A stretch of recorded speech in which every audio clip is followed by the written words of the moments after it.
Boa noite a todos, graça e paz. Por favor, abra sua Bíblia no livro de Juízes, capítulo 6.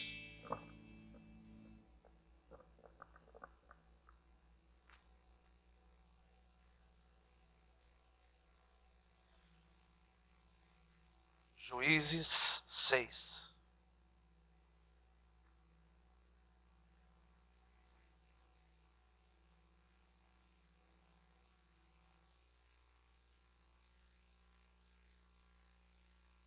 Nós vamos ler a partir do verso 4, mas segure um pouco aberto aí.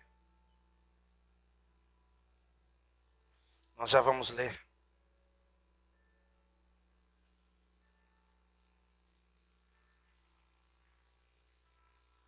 Nós vivemos em um tempo onde o que tem acontecido se tornou uma realidade para muitos. O que tem acontecido se tornou uma verdade. Não estou ignorando algumas coisas que de fato nós vemos. E quando eu falo isso, eu falo acerca da pandemia e tantas outras coisas. Escute. O fato de você estar vendo isso não quer dizer que isto é uma verdade. Verdade é o que Deus diz sobre o Brasil. Verdade é o que Deus diz ao seu respeito. Porém, todos os dias nós somos bombardeados com verdades a nosso respeito, baseadas em fatos, em padrões que o sistema estabeleceu. No entanto, se nós começarmos a falar acerca da pandemia, que não devemos nos curvar diante disso, tem muita gente que vai dizer que nós somos inconsequentes. Eu não estou falando que os cuidados devidos não têm que ser tomados, é por isso que cada um aqui está com máscara, amém? Amém, gente? Não é disso que nós estamos falando. Nós estamos falando de uma realidade, de uma verdade que ela é soberana, ela está acima de uma verdade que o sistema criou. Porém, nós somos bombardeados constantemente por essa verdade que o sistema criou. Não é uma verdade absoluta, mas para muita gente, que você parar hoje para conversar, eles acreditam que de fato isso é uma verdade. E nós precisamos estar atentos, porque o fato de sermos bombardeados constantemente por essa verdade que o mundo crê, nós podemos assumir essa verdade como nossa verdade. E para mim e para você, que temos uma verdade que vem dos céus, isso significa incredulidade. Volto a dizer, não é ignorar, mas é crer que acima de tudo Deus cuida de você. Você crê nisso? Pastor, tem algo acontecendo? Sim. Mas não me interessa o que está acontecendo lá fora. Porque a realidade que me transformou não foi lá fora, veio de Cristo. A realidade que me transformou, o evangelho que me transformou, não veio da verdade relativa que o sistema diz. Mas a verdade absoluta, chamada Jesus Cristo, foi ela que transformou a minha vida. Escute, que fique claro para nós, o evangelho não veio nos preparar simplesmente para fazermos algo para Deus. O evangelho não veio te preparar, não, eu recebi a Cristo agora, porque Cristo quer me preparar para me fazer algo para Deus, muito pelo contrário. O evangelho, Cristo veio para transformar a sua vida, para que você seja completamente dele. Não é simplesmente fazer algo, mas é ser dele.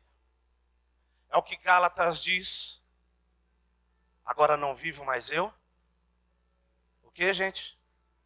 Agora não vivo mais eu. Cristo vive em mim.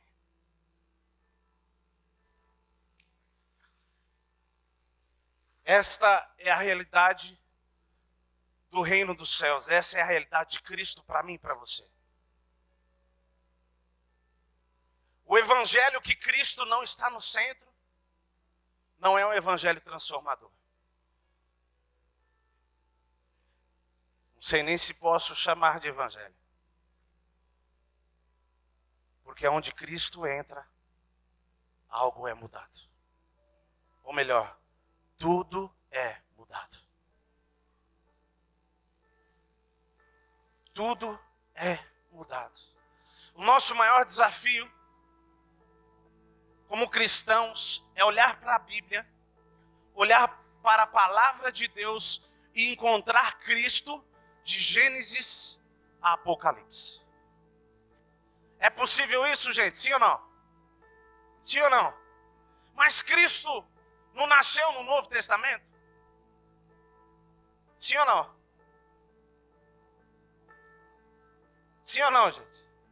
Tem gente que pensa que é isso, mas não é. Antes da fundação do mundo.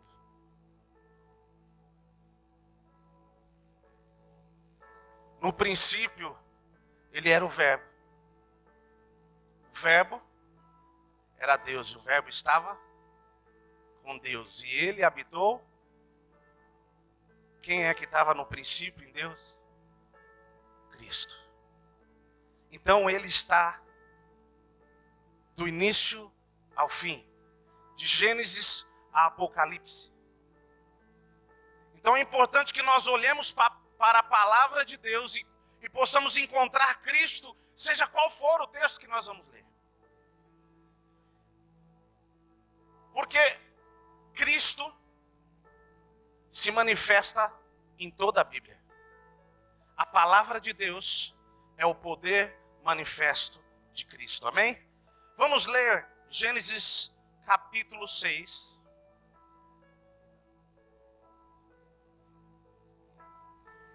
É Gênesis, né, gente? Gênesis é para depois, tá? Primeiro o Juiz. É brincadeira, gente, é Juiz.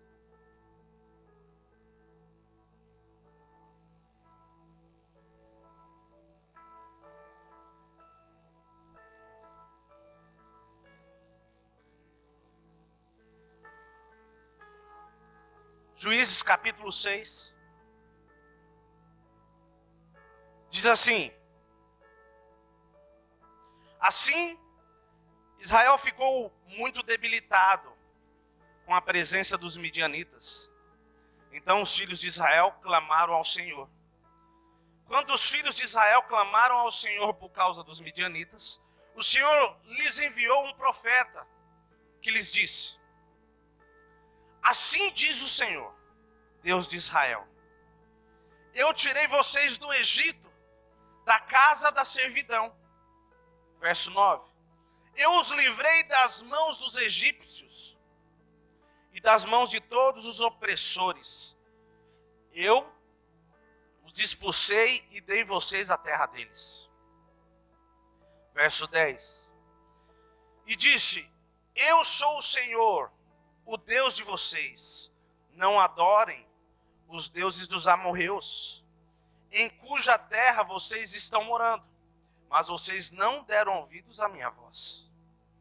Então o anjo do Senhor veio e sentou-se debaixo do carvalho que está em Ofra, que pertencia a Joás, da família de Abiezer, Gideão, filho de Joás.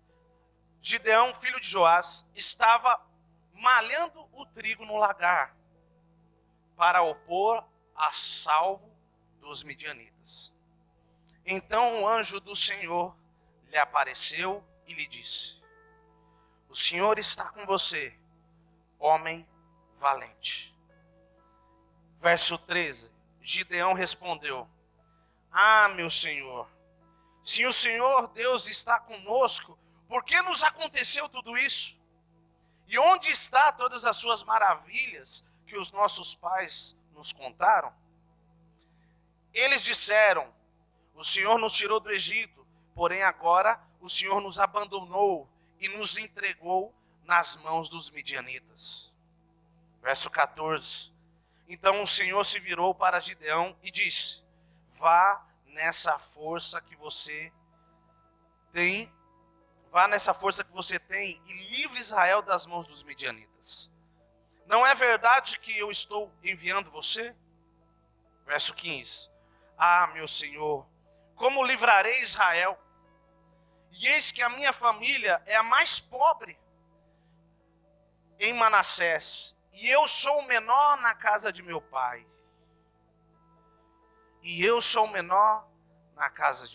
Verso 16. Mas o Senhor disse: já que eu estou ao seu lado, você derrotará os midianitas como se fosse um só homem. Amém? Existe uma coisa que nós encontramos em diversos homens, que nós olhamos para a Bíblia. Quando nós olhamos para a Bíblia, nós encontramos algumas coisas em alguns homens. Por exemplo, antes de chegar em Gideão, existiu mais alguém que se disse indigno e não pronto para fazer aquilo que Deus queria? Sim ou não? Sim? Quem, gente? Me ajuda. Quem? Moisés. Mais alguém, gente? O mais lembrado aí é Moisés, certo? Quando Deus fala com Moisés que ele ia libertar o povo do Egito, que é o que está sendo falado aqui, ok? Moisés diz: Deus, eu não sei falar. Não é isso? Eu não sei falar. Eu não posso fazer isso. E Deus começou a trabalhar com Moisés. Começou a trabalhar na identidade de Moisés para que ele entendesse que era Deus, que Deus queria fazer algo através da vida dele. Amém? E Moisés libertou o povo, sim ou não? Sim ou não, gente? Quando nós olhamos para esse texto de Juízes, nós encontramos um homem chamado Gideão. Diferente de Moisés? Hã? Vocês viram o que ele disse aqui? Ah, não é possível que sou eu. Ah, mas eu não posso. Ah, não tem como, porque eu sou o menor. Ah, porque eu não tenho condições. Só que o que Deus disse para ele é: vai nessa força. Quando eu estudava um pouco sobre isso, o Espírito Santo começou a me direcionar e falar algumas coisas a respeito de identidade. Eu não vou ler, porque senão nós vamos tomar muito tempo. Mas chega um momento que Deus muda o nome de Gideão. Deus dá outro nome para ele. E aí algo começa a acontecer, algo começa a fluir. Quando nós falamos de mudar o nome, a primeira pessoa que nós lembramos é de Jacó, não é isso? Só que o interessante é que Gideão também tem o nome mudado. E algo começa a fluir. Sabe por quê? Só consegue desenvolver o propósito quem entendeu a sua identidade. Você só consegue o entender para quê, se você entender por quê. Você só consegue discernir o para que você nasceu, se você conseguir entender o porquê você nasceu. Não, pastor, eu sou fruto de um erro dos meus pais, de um anticoncepcional que falhou. Mentira. Você é fruto do sonho de Deus. Todos nós desejamos manifestar o poder de Deus, sim ou não? Sim ou não? O que nos impede de viver isso? Uma falsa imagem de si mesmo, uma falsa imagem de mim mesmo, pode me impedir de manifestar o reino de Deus. Porque Deus quer fazer algo através daqueles que entendem quem são no reino. E você é filho de Deus. Quando você começa a ler o texto, você vai ver que algo começa a acontecer e Gideão começou a influenciar pessoas. E ele começa a separar um povo. Deus fala, não, é muito, daqui a pouco chega a 300, não é isso? E eles vão enfrentar um exército como se fosse a areia do mar, incontável. E eles vencem a guerra, sim ou não, gente? Gideão vence ou não? Quantas pessoas Gideão matou? Hã? Quantas, gente? Depois você lê o texto, é porque eu tenho mais textos para ler. Mas no meio da noite houve uma confusão no meio do exército. As pessoas começaram a se matar, pessoas do próprio exército. Através de algumas coisas que Gideão e os 300 faziam sem usar a espada.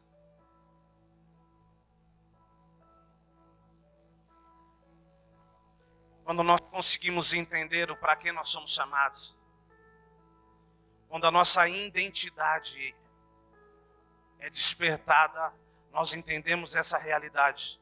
Não somos mais nós que lutamos nossas guerras, porque Cristo é quem vence. Cristo venceu na cruz do Calvário. E isso começou a se manifestar na vida dele.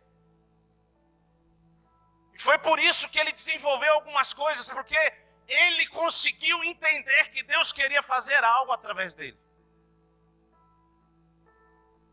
No Antigo Testamento, o povo não era morada de Deus, amém?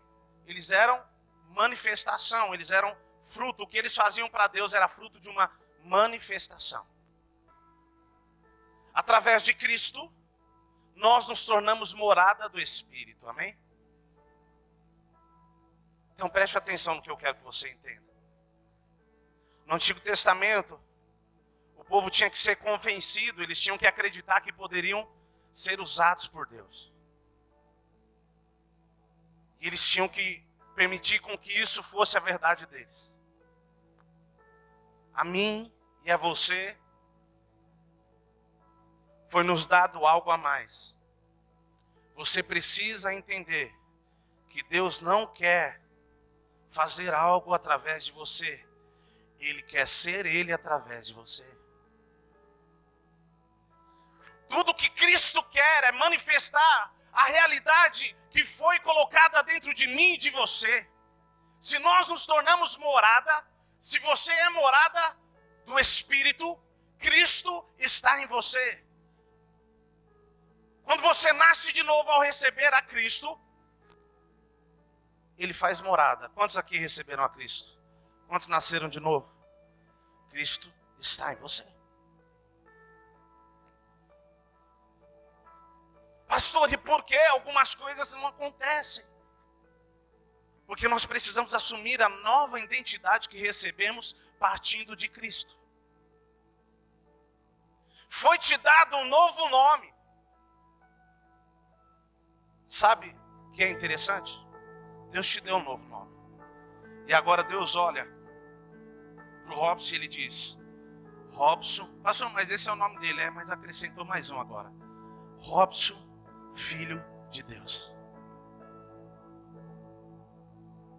Regis, filho de Deus. Olha para a pessoa do seu lado, eu sei que talvez ela não vai te ouvir, mas diga para ela assim: e aí, Juninho, tudo bem?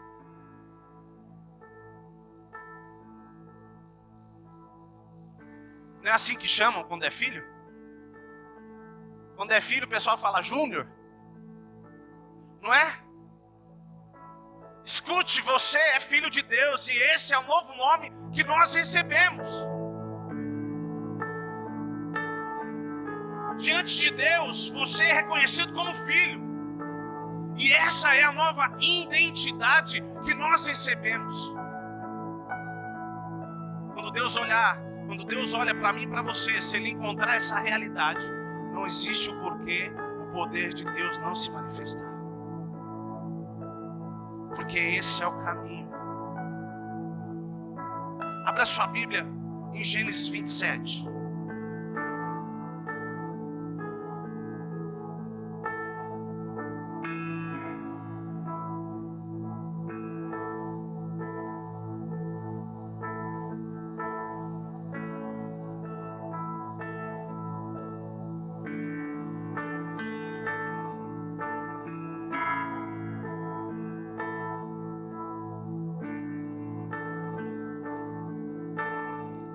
Quem achou, diga amém. Então vamos ler o verso 18. E diz assim: Jacó foi a seu pai e disse: Meu pai. Ele respondeu: Fale quem é você, meu filho. Jacó respondeu a seu pai: Sou Esaú, seu filho primogênito. Fiz o que o Senhor ordenou. Levante-se, por favor, sente-se.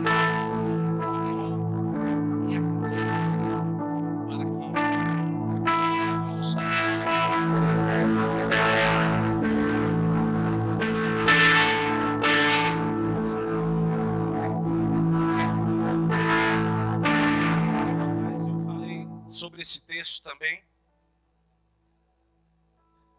Jacó queria ser abençoado por Deus, ou melhor, pelo seu pai, amém? Quantos aqui querem ser abençoados pelo pai? Amém. O desejo de ser abençoado não é um problema. O problema aqui é que Jacó assumiu uma identidade que não era dele para ser abençoado. O problema não era o desejo de querer ser abençoado, mas era porque Jacó queria ser quem ele não era para que ele recebesse isso. O maior problema que nós encontramos hoje na crise de identidade dentro da igreja é pessoas querendo ser o que elas não foram chamadas para ser. Sabe por quê? Porque existem coisas que parecem mais plausíveis, mais bonitas de se ver. Às vezes as pessoas chegam na igreja e tudo que elas querem é um lugar de evidência. E o lugar que mais chama atenção é a plataforma. Pastor, altar. Não existe altar no Novo Testamento, na Nova Aliança. Isso aqui é uma plataforma. E a sede, a gana por isso, se torna tão forte que muitos começam a querer fazer algo que não foram chamadas para fazer. Foi o que aconteceu com Jacó. Foi o problema. Esse foi o erro que Jacó cometeu. O filho mais novo recebia uma bênção, sim ou não? Sim ou não, gente? Sim. O mais velho recebia a bênção maior. Mas o mais novo também recebia. Escute. Não queira para você o que Deus não tem para você.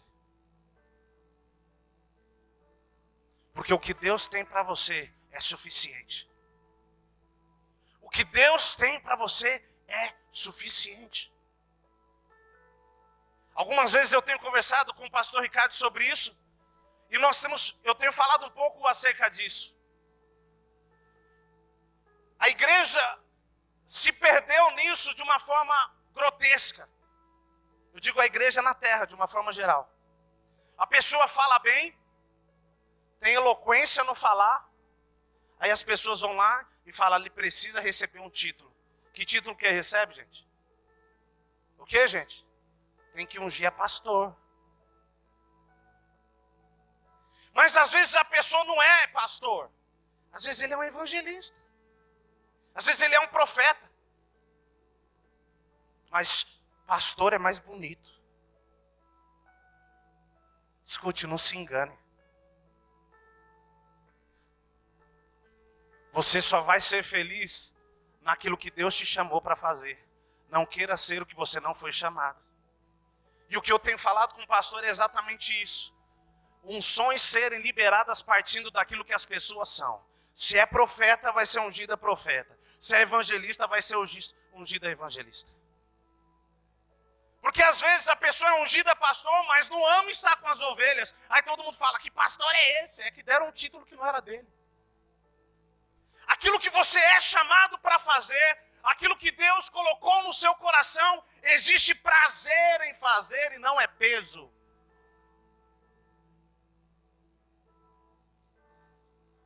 Jacó queria o que não era dele. Jacó achava que a bênção do irmão seria melhor que a dele. Escute, o que Deus tem para o seu irmão não é bom para você. O que é bom para você é o que Deus tem para você. Não se preocupe com dimensão, porque Deus faz o que Ele quer fazer. E não existe nada menor quando se está dentro do propósito. Como assim? Se Deus te chamou para mexer no som da igreja, isso não é menor do que alguém que está pregando com o microfone aqui em cima. E se Deus te chamou para fazer isso, se manifeste logo que a gente está precisando. Então, glórias, né, Dé?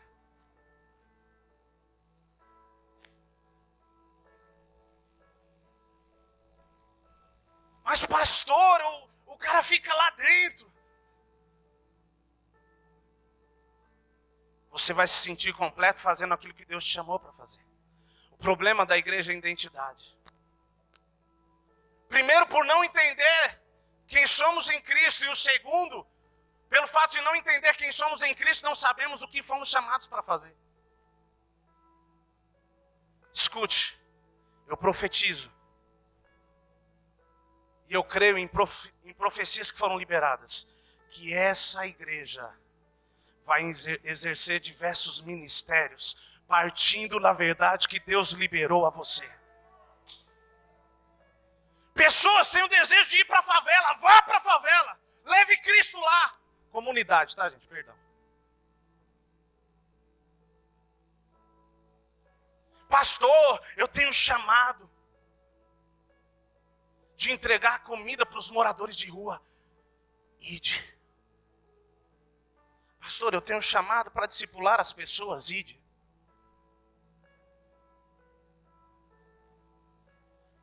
Faça aquilo que Deus te chamou para fazer. E eu creio que essa realidade vai se manifestando. Quando você começa a entender quem você é em Cristo. Quando nós entendemos o nosso lugar em Cristo, nós começamos a entender o que Ele quer que façamos. Primeiro Ele muda quem nós somos e nos leva para a realidade dEle. E quando essa realidade começa a fluir, a manifestação disso começa a ficar clara. Escute, tudo que você precisa é manifestar Cristo, seja aonde for. Fazendo seja lá o que for. Por muito tempo a igreja achou que os cristãos não deveriam entrar em alguns lugares para não se corromper. Eu declaro que esse é um tempo que a luz vai entrar no meio das trevas, no meio das faculdades, e todas as trevas vão ser dissipadas em nome de Jesus. A morte não pode matar a vida. Foi isso que aconteceu, a morte tentou matar a vida, tentou matar Jesus. Como que mata a vida? Não tem como. A vida está dentro de você. O que eu quero que nós entendamos é que existem coisas que Deus colocou no seu coração que você pensa que é apenas um sonho. Existem coisas que não é sonho, é propósito. Deus te chamou para fazer a diferença naquele lugar. Pastor, eu quero ser um advogado. Deus quer fazer a diferença naquele lugar. Pastor, eu quero ser um operador de máquina, eu quero ser um pedreiro. Pastor, mas peraí, ser pedreiro não é indigno, muito pelo contrário. Se Deus te chamou para fazer isso, seja o melhor pedreiro que existe. Que Cristo transpareça através de você. Só que a sociedade aí fora, ela criou uma verdade, não é? A verdade da sociedade aí é, não, estuda, escute. Eu não quero ir contra o que nenhum pai ensina para o filho. Só que eu quero te dizer uma coisa, e essa é uma realidade. Se o seu filho encontrar primeiro a identidade dele, você não vai ter problema com o que ele faz. E tudo que ele fizer vai prosperar. Prosperidade não é correr atrás do dinheiro, mas é estar no lugar certo para que ele te alcance. Se você e eu, se nós estivermos no lugar onde Deus quer que estejamos, seja com faculdade, sem faculdade, Deus vai fazer milagres na sua vida e através da sua vida. Mas Jacó queria a bênção do outro irmão. Abra sua Bíblia no livro de Samuel.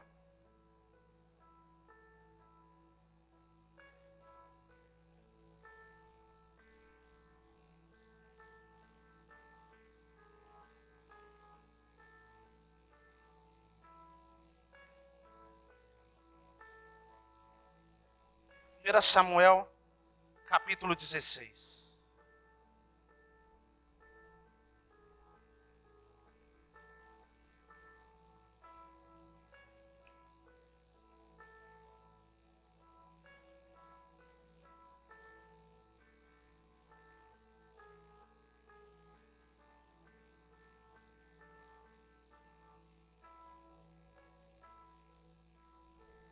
Pastor, eu quero mesmo é correr as nações. Se Deus tem isso para você, corra, meu irmão.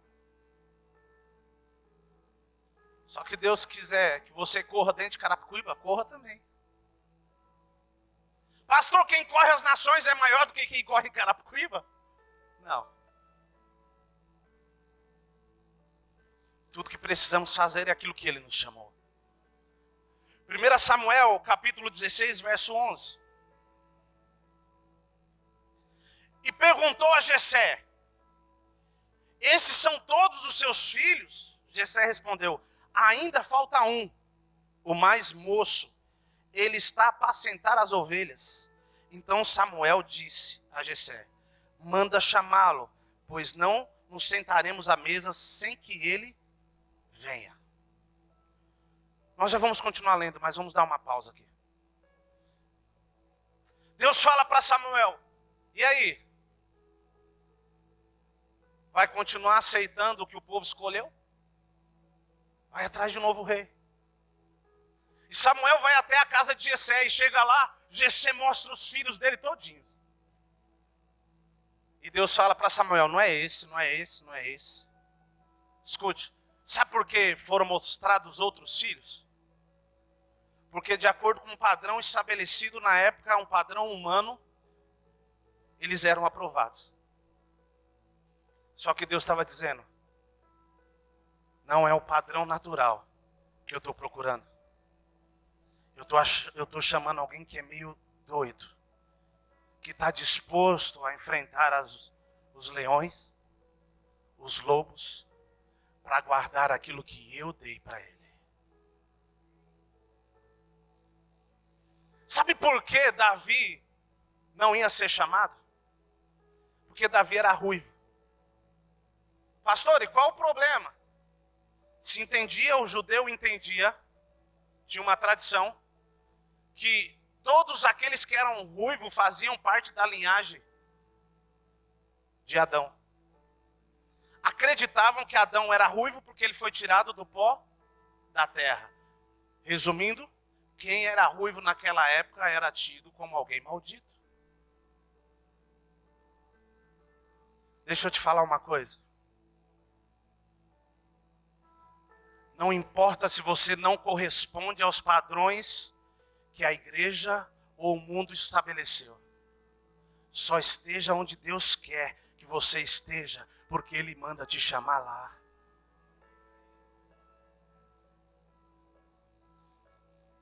Ele estava fazendo aquilo que foi dado para ele fazer. Ele estava lá no anonimato. Não importa se o lugar que Deus tem para você hoje é o anonimato. Simplesmente faça aquilo que Deus te chamou para fazer, porque se Ele quiser te ungir, te separar, Ele manda chamar você aonde você estiver.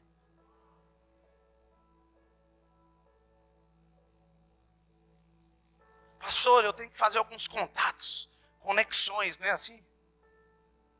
Escute, você precisa estar conectado ao céu e receber todo o download de lá.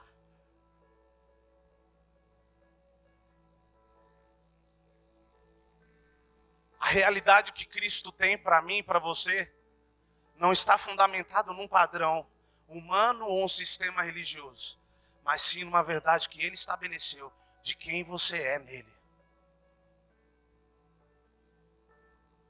Pastor, eu era um cara que ninguém acreditava. Pastor, eu usava uma droga lascada, eu bebia até umas horas, não importa quem você era. Para o mundo, talvez você era reprovado, mas Deus olhou e falou, ei, vem para cá, eu te chamo pelo nome hoje. E hoje Deus está usando você, a loucura, para confundir os sábios. Escute, entenda algo. Existe algo que Deus quer manifestar através de você. Existe uma realidade a ser manifestada através de você, mas você precisa olhar para Cristo e entender quem você é nele de fato. Não se engane com qualquer coisa que o mundo te ofereça, que o sistema te ofereça. Você quer ver? Abra a sua Bíblia em 1 Samuel 17, pula um capítulo para frente.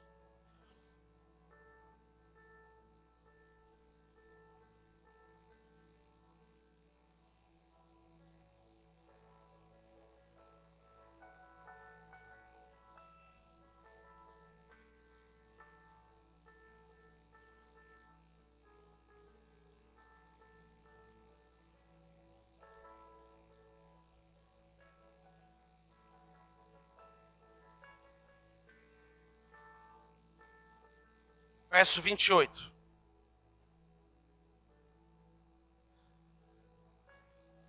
O menino que, segundo o sistema que existia na época, era reprovado para ser ungido. Aqui agora está diante de uma circunstância aonde as pessoas que estavam relativamente preparadas para fazer, não tinham coragem para fazer. Está entendendo? Ele está diante do gigante. Vamos ler. E Eliabe, o irmão mais velho, ouviu Davi falando com aqueles homens. Ele ficou irado com Davi e disse, por que você veio para cá? Com quem você deixou aquelas poucas ovelhas no deserto? Sei que você é presunçoso e mau. Você veio aqui só para ver a batalha. Davi respondeu, o que foi que eu fiz agora? Apenas fiz uma pergunta. Então Davi se desviou dele na direção de outro e fez a mesma pergunta, e o povo deu-lhe a mesma resposta. Alguns homens que tinham ouvido as palavras de Davi foram anunciá-las a Saul, que mandou chamar Davi. Davi disse a Saul, que ninguém desanime por causa dele. Este é seu servo. Irá e lutará contra esse filisteu. Gente,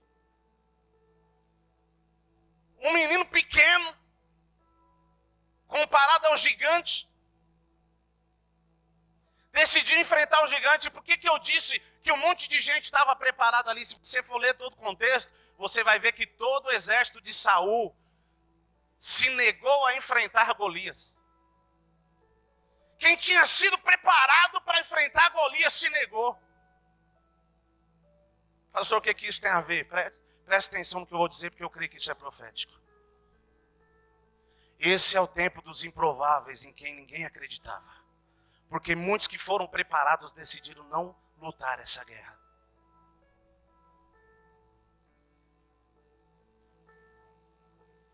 Creia nisso. Existem pessoas que foram preparadas, mas não estão dispostas a lutar essa guerra. E aí Deus chama aqueles que são improváveis. E aí Davi diz, eu vou enfrentar o gigante. Nós vamos continuar lendo para para eu poder prosseguir.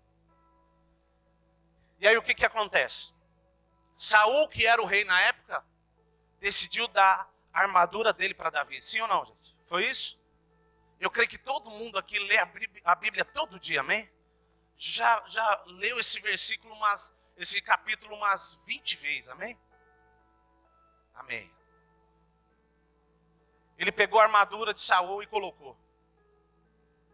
Gente, Davi lutou com a armadura de Saul? Sim ou não? Por quê, gente? Diz o texto que a armadura de Saul era pesada demais para ele. Não queira vestir o que não é seu, que é pesado. Não queira fazer o que Deus não te chamou para fazer, porque é pesado. E tinha outro problema. A armadura era de Saul. Ok? Quem era Saul como autoridade? Alguém instituído por Deus sobre o povo? Sim, gente? Não. A Bíblia diz que o povo foi quem escolheu Saul. Ele atingia o padrão do sistema. A Bíblia diz que do ombro para cima não existia ninguém mais belo do que Saul. Ele atingia o padrão. Sabe o que Davi quis dizer? Eu não vou assumir uma identidade que não é minha, muito menos uma identidade de um homem natural, porque eu não sou natural. Não aceite sobre você uma armadura natural, porque você não é natural. Você é espiritual. O que flui em você é a vida no Espírito. Por isso que o pecado pesa tanto para você. Sabe por quê? A armadura de Saul, em quem é espiritual, pesa. Você não foi chamado para viver em pecado. Por isso que o pecado pesa. Essa não é a sua identidade. Isso não faz parte da sua identidade. Se essa for a sua condição hoje, quando nós vamos orar aqui, tira a armadura e diz: eu não quero mais. Eu só quero ser aquilo que Deus quer que eu seja e fazer aquilo que Deus quer que eu faça. Ele tirou a armadura e falou: quer saber, eu vou para cima dele. Davi foi para cima de Golias. E ele também não usou a espada para matar.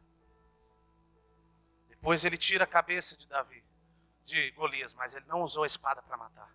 O que ele usou, gente, para matar Golias? Pedra?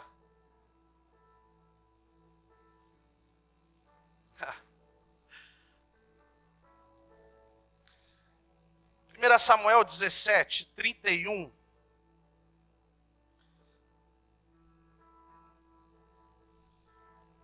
Olha só o que Davi diz. 31 não, vamos ler o 37 já.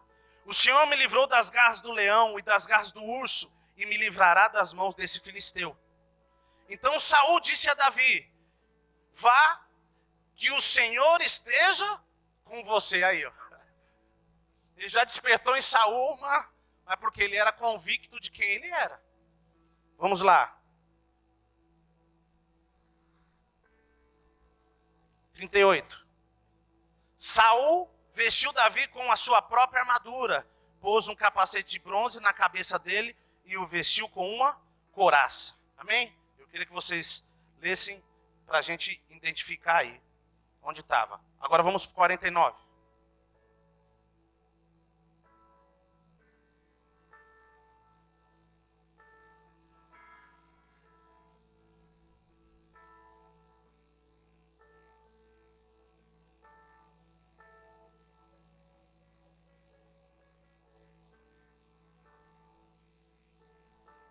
Acharam? 49. Davi meteu a mão no alforje e tirou dali uma pedra. E com a sua funda atirou contra o filisteu, atingindo na testa. A pedra se encravou na testa e ele caiu com o rosto no chão. Assim Davi derrotou o filisteu com uma funda e com uma pedra. Ele o derrotou e o matou. Não havia nenhuma espada na mão de Davi. Com o que ele matou, gente? Com o que, gente? Abra sua Bíblia no livro de Atos, capítulo 4.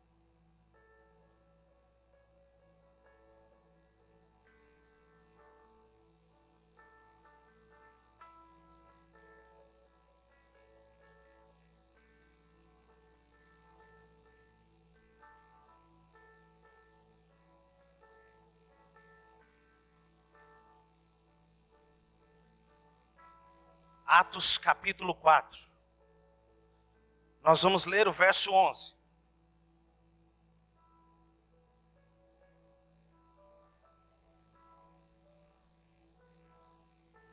Todos acharam?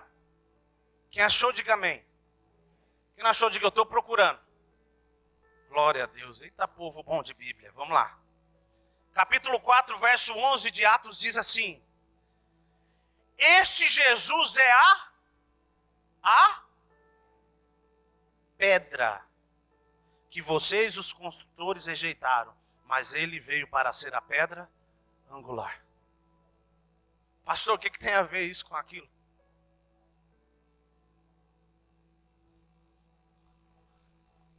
Davi pegou Jesus e jogou na pedra do gigante e matou ele. Pastor, quem é a pedra? A Bíblia diz que Jesus é a pedra, não é isso?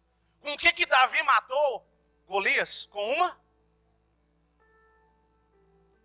Davi pegou e falou assim, eu vou mandar uma pedra aqui. Ele não entendia a dimensão disso. Mas quem venceu a batalha foi Jesus. Porque ele é a pedra angular. Lembra que eu disse que o nosso desafio é ver Cristo em toda a Bíblia? Escute. Seja qual for o gigante que se levantar contra a sua vida, Cristo já venceu ele. Tudo que você precisa é se posicionar em Cristo, que é a pedra. Porque a pedra derruba o gigante.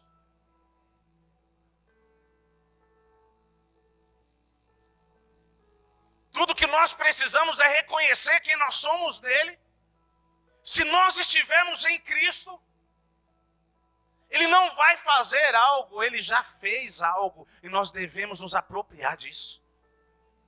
Não existe mais nada que Cristo precisa fazer. Tudo que ele precisava fazer, ele já fez. O que nós precisamos é crer, é entender quem nós somos.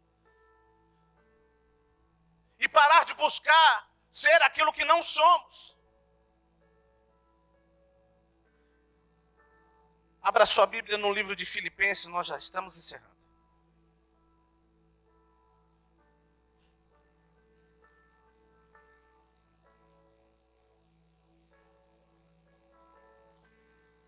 Capítulo 3.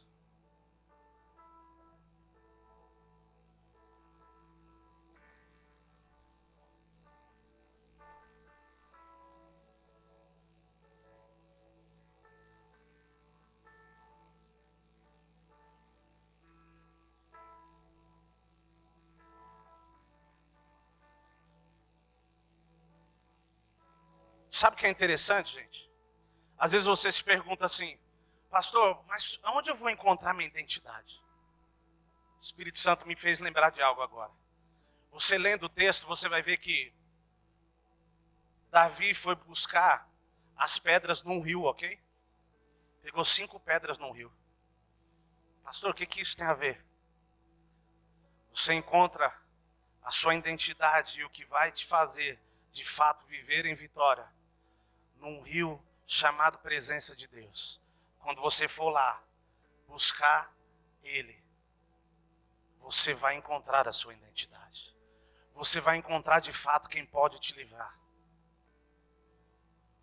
Quando nós falamos da presença de Deus, do fluir de Deus, nós estamos falando de um rio, algo que tem vida. Davi foi buscar a pedra no rio. Pastor, eu quero encontrar minha identidade. Entra nesse rio chamado Jesus Cristo, na presença dele, e diz, eu quero ser quem o Senhor quer que eu seja. Filipenses 3, verso 5. Diz assim: fui circuncidado no 8º dia. Sou da linhagem de Israel, da tribo de Benjamim, hebreu de hebreus. Quanto à lei, eu era fariseu. Quanto ao zelo, perseguidor da igreja. Quanto à justiça que há na lei, irrepreensível. Verso 7. Mas o que para mim era lucro, isso considerei perca por causa de Cristo. Na verdade, considero tudo como perda, por causa da sublimidade do conhecimento de Cristo Jesus, meu Senhor. Por causa dele, perdi todas as coisas e as considero como lixo para ganhar a Cristo. Ele não perdeu e ficou chorando pelo que perdeu. Ele considerou tudo que ele perdeu como lixo. Sabe por que ele considerou tudo que ele perdeu como lixo? Porque quem encontra Jesus, encontra a pérola de maior valor. E tudo que está à sua volta perde valor, porque ele começa a se tornar o que você tem de maior valor. Vamos lá. 9. E ser achado nele, olha só o que ele queria, ser achado nele. Não tenho justiça própria, que procede de lei, mas aquele que é mediante a fé em Cristo. A justiça que procede de Deus, baseada na fé. O que eu quero é conhecer a Cristo e o poder da sua ressurreição, tomar parte nos seus sofrimentos e me tornar como ele na sua morte, para de algum modo alcançar a ressurreição dentre os mortos. Não que eu já tenha recebido isso ou já tenha obtido a perfeição, mas prossigo para conquistar aquilo para o que também fui conquistado por Cristo Jesus. Irmãos, quanto a mim, não julgo havê-lo alcançado, mas uma coisa faço, esquecendo-me das coisas que ficam para trás e avançando para as que estão diante de mim, prossigo para o alvo, para o prêmio da soberana vocação de Deus em Cristo Jesus. Todos, pois, que fomos maduros, tenhamos esse modo de pensar. E se em alguma coisa vocês pensam de modo diferente, também isto Deus revelará para vocês. Olha o verso 16. Seja como for, andemos de acordo com o que já alcançamos. Pastor, eu já alcancei algumas coisas. Eu já cheguei em algum lugar. Não é disso que ele está falando. Seja como for, andamos de acordo com o que já alcançamos. Ande de acordo com aquilo que Cristo fez, porque isso já foi alcançado. Essa é a realidade que Cristo já tem para você. Paulo é alguém que esteve em um contato com o ensino, com algumas realidades do sistema, e segundo o sistema ele era aprovado. Como nós lemos aqui, irrepreensível. Ele chegou diante de Deus, e quando ele tem um encontro com Cristo, ele diz: tudo que eu tenho é como esterco, não é isso? Sabe por quê? No final, o que vai ter mais valor não é o que eu e você construímos, mas sim aquilo que Cristo construiu em nós. Não é o quanto nós fazemos, mas quanta realidade de Cristo existe em nós. Caminhemos partindo daquilo que já é, que já existe, daquilo que Cristo já fez. Que o nosso posicionamento seja nos render exatamente à vontade de Deus. Eu queria chamar os músicos, pessoal, para estar se posicionando. Mas antes eu queria, vocês podem vir já, mas antes de nós orarmos eu quero contar uma história para vocês. Um homem tinha sua família. E um certo dia na sua casa ele estava com seu filho. E o filho dele pegou e fez um desenho. Quantos aqui tem filhos de 2, 3, 4 anos? Quem já teve? Já pegaram um desenho dessa idade? Como que é os desenhos, gente? A maioria é rabisco, não é isso? A maioria é rabisco. E quando vem para o pai fala, que lindo. Não é assim, gente?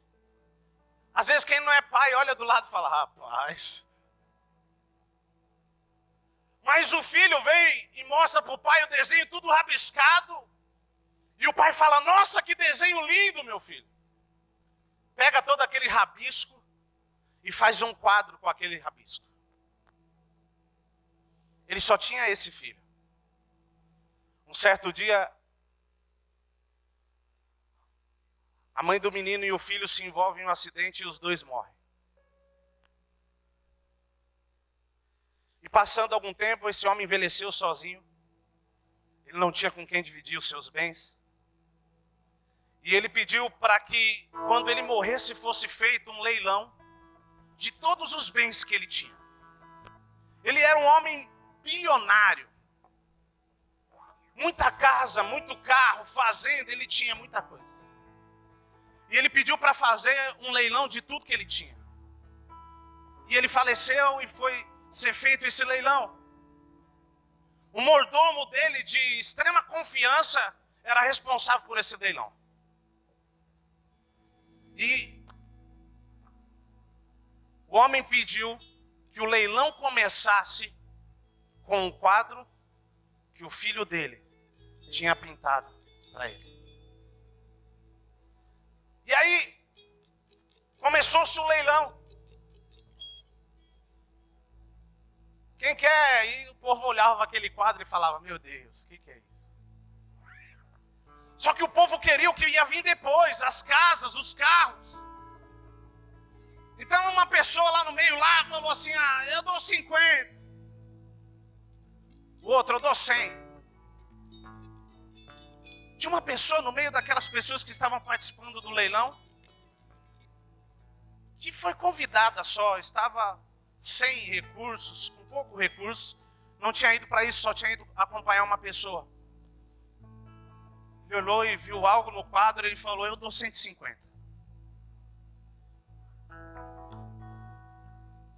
Dou-lhe uma, dou-lhe duas, dou-lhe três, diz o mordomo chamado Espírito Santo. E diz, o leilão está encerrado. E todo mundo atônico falando, o que está acontecendo? Como assim nós queremos as outras coisas? O mordomo diz, o dono de todos esses bens disse que quem comprasse o quadro teria direito em todas as outras coisas. Escute, simplesmente receba Cristo, entenda quem você é nele, que tudo que ele tem é seu.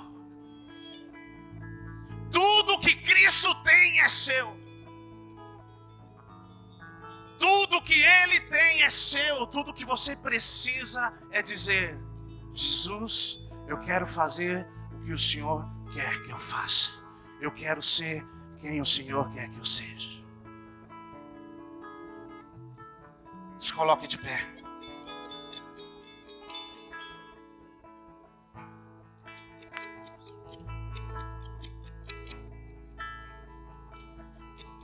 Você tem uma identidade. Essa nova identidade tem como sobrenome o nome de Cristo. Eu queria que você fechasse os seus olhos e falasse com o Pai. Feche os seus olhos. Eu sinto que existe uma água, um rio fluindo neste lugar. Permita com que ela suba. Fale com Deus, fale com Deus.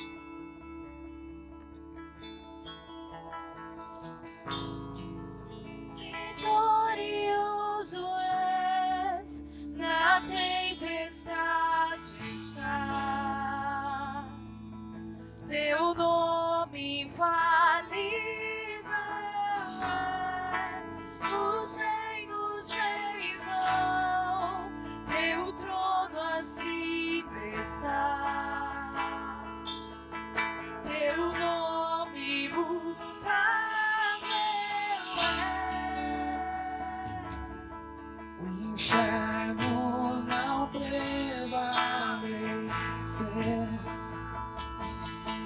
e nada irá me impedir, eu te adorarei.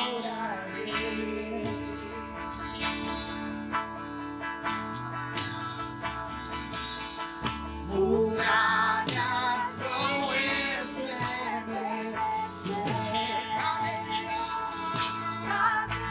Cadeias irão se romper enquanto adoramos.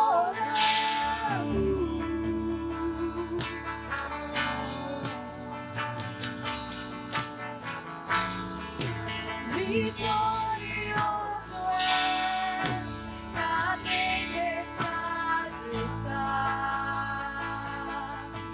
teu nome infalível é, os reinos reinam, teu trono acima está, teu nome imutável é.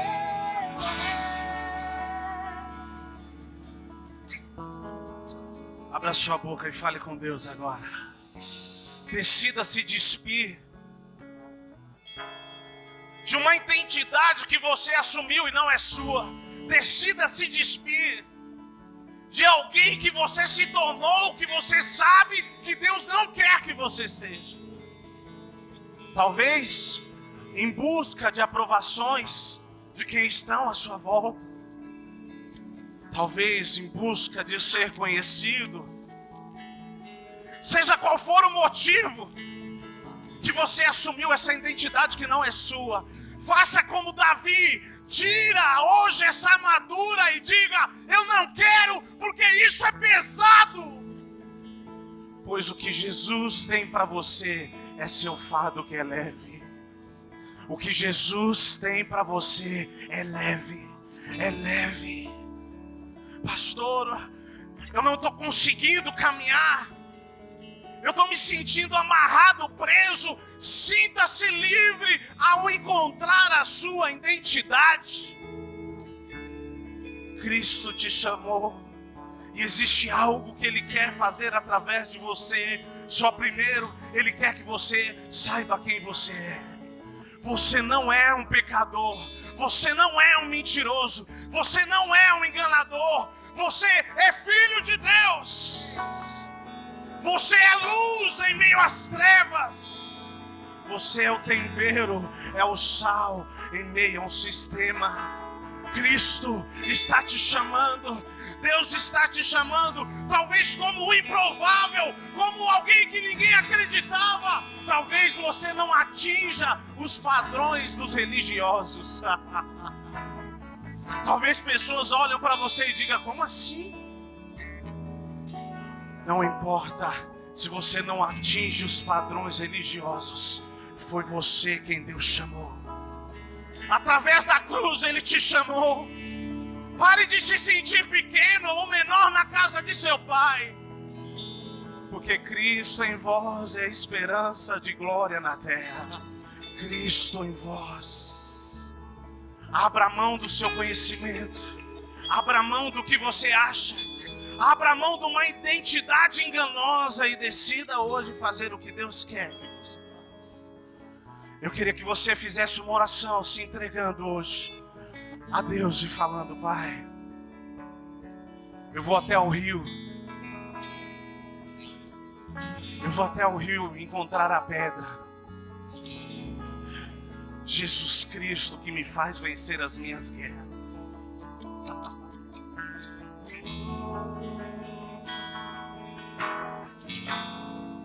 Levante a sua voz e comece a orar. Diga: Espírito Santo, manifesta a sua vida. Um trovão Manifesta a sua vida. Impetuoso, poderoso és, grandioso és, que vem aos céus, nós proclamamos, poderoso é, grandioso é, como um trovão.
Levante suas mãos aos céus.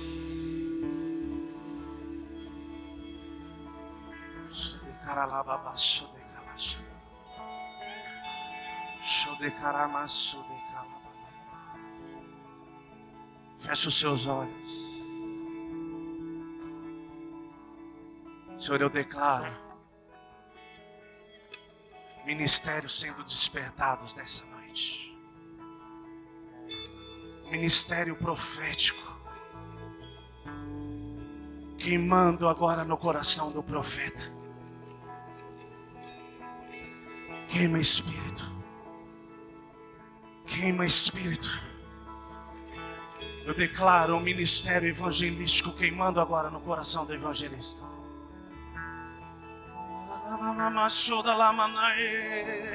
Eu declaro, queima espírito.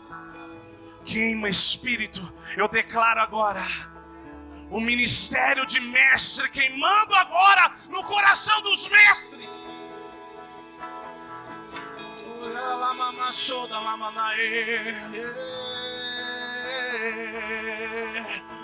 Eu declaro, Jesus, o ministério pastoral queimando agora no coração dos pastores no nosso meio.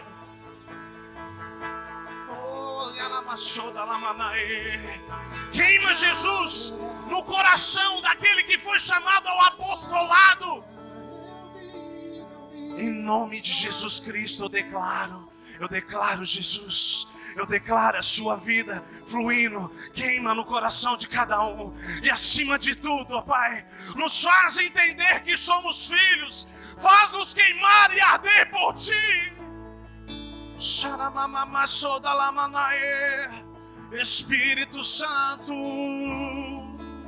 somos Teus. Eu declaro os ministérios sendo ativados nessa noite. Eu declaro ministérios sendo ativados nessa noite. Eu declaro a vida de Cristo sendo manifestada através de você. Coloque as suas mãos em sinal de receber por alguns instantes.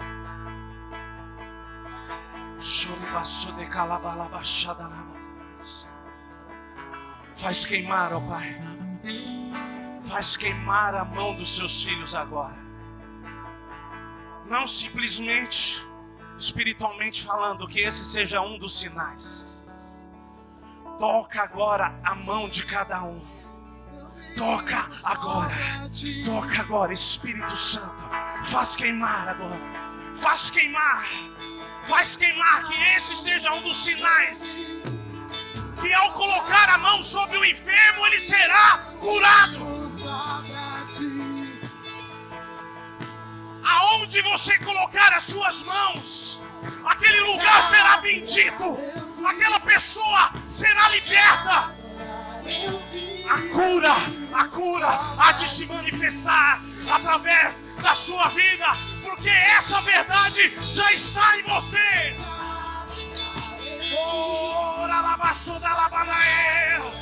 Se você crê nisso, diga: Jesus, Jesus, eu quero cumprir o ID, eu quero fazer a sua vontade.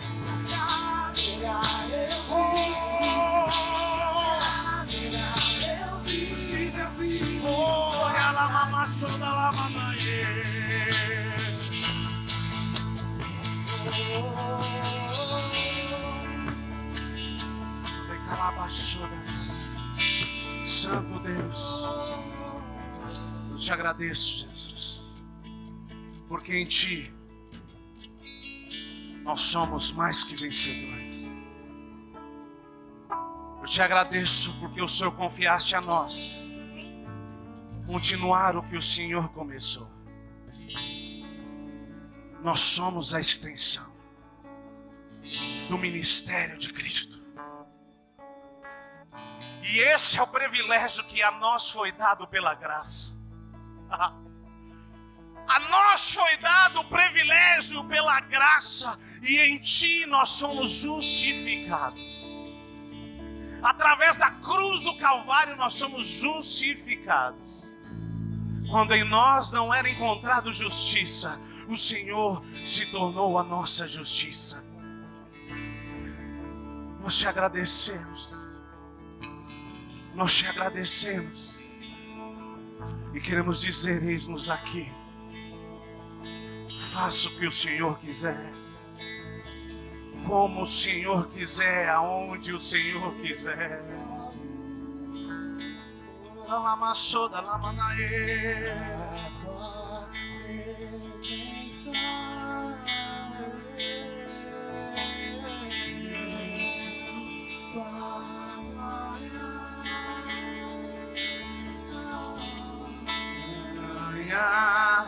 Forma em mim,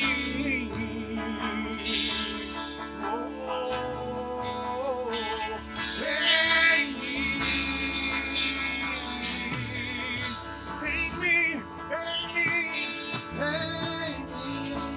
Jesus, a tua presença.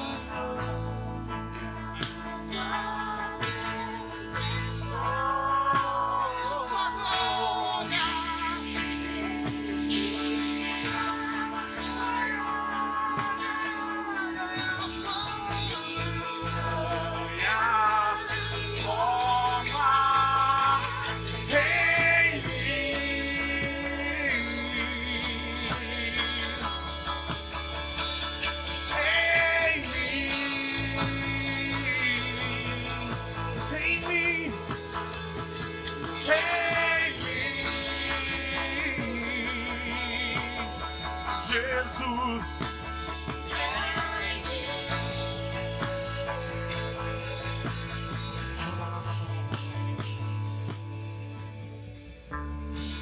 somos gratos a Ti, Jesus. Somos gratos a Ti.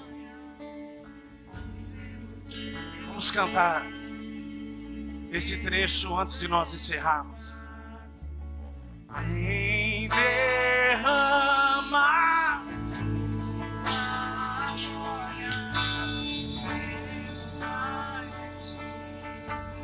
queremos mais de Ti. Vem derramar, vem derramar a glória, que venha o Seu reino e seja feita Sua vontade.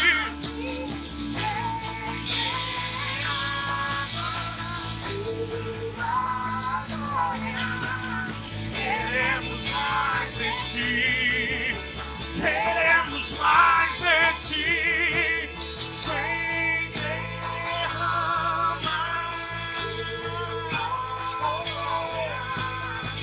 que venha o Seu reino, seja feita a Tua vontade.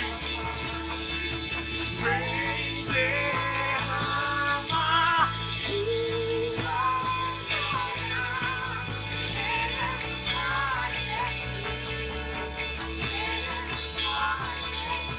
Quantos querem ver a manifestação do Senhor aonde passar? Quantos creem que aonde você entrar, Cristo entra naquele lugar? Quantos creem que aonde você chegar, se a morte estiver lá, ela vai embora? Quantos creem que se você chegar no lugar de trevas, a luz chegou naquele lugar? Se você crê nisso, aplauda o Senhor com o melhor que você tiver. Santo.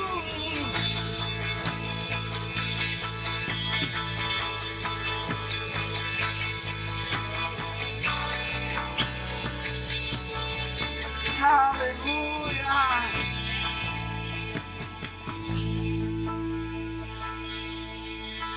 Amém? Não. Vou fazer de novo. Amém? Recebemos uma comida boa, forte, para continuar aí a semana marchando para dentro daquilo que o Senhor tem para cada um de nós. Amém, queridos? Uma semana de vitória sobre nossas vidas. E quando nós continuarmos entrando nesse rio, nós vamos continuar sendo cheio dele, sendo cheio do Espírito, e ele vai nos capacitando a vencer a cada dia. Você está disposto a isso? Eu mergulhe nesse rio cada dia, para que o que o Senhor tem realmente para cada um de nós venha se tornar real cada dia na nossa vida. Como diz a Bíblia, até se tornar dia perfeito. Cada dia o Senhor vem ministrando mais e mais aos nossos corações. Amém? Temos aí uma semana, como eu falei, de vitórias. Nós amanhã tem aula da Escola da Fé, os que já estão participando. Na quarta-feira tem o nosso culto. Opa, volta. Terça-feira tem oração. Aí é só oração. Eu falo assim, não é culto, né? É só oração mesmo. Chega aqui, tem um tempo de oração com o Egídio e a Dinha, que estão na terça-feira. Na quarta é culto, o nosso culto de engrandecer ao Senhor também, de oração e daquilo que o Senhor quer fazer. Na quinta-feira também temos oração aqui na igreja. Aí é o Marco e a Adriana que estão na frente, você pode vir orar. Se der na terça, vem na terça. Se der na quinta, vem na quinta. E no sábado, é sábado, né? Dos jovens, sábado, às 19 horas. A gente esquece que a gente está de máscara, né?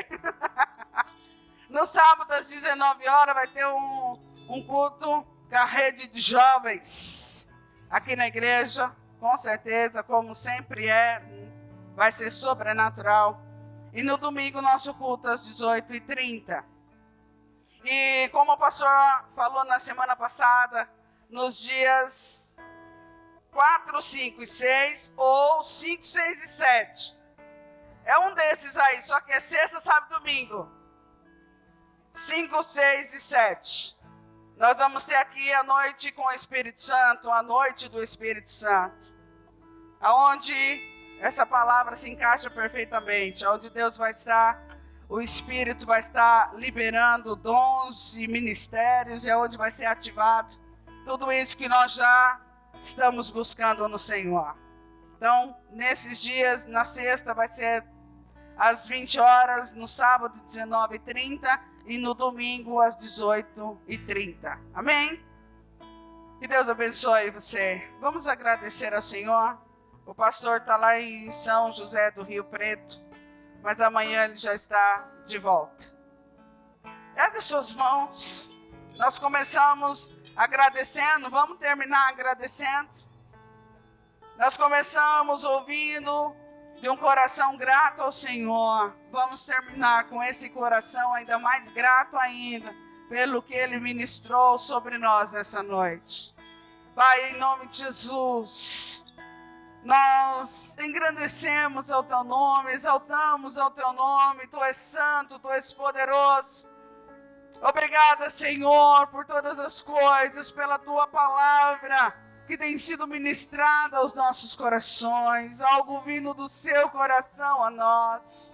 Senhor, em nome de Jesus, leva cada um ao seu lar, guardado e protegido pelo Senhor. E como nós temos dito, uma semana de vitórias, uma semana de conquista, uma semana ainda mais mergulhado nos teus rios, Senhor, mais cheio de ti, em nome de Jesus, fazendo cumprir a tua palavra em nós e através de nós, aonde nós estivermos. Senhor, nós te louvamos e nós te agradecemos, dizendo o quanto nós te amamos, Deus. Nós levantamos nossas mãos e nós aplaudimos ao Senhor. Nós abrimos os nossos lábios e dizendo: Tu és santo, Tu és majestoso, Tu és tremendo. Nós te amamos, Deus. Obrigada por todas as coisas. Em nome de Jesus. Vá na paz. Cumprimenta aí o seu irmão. Deus abençoe.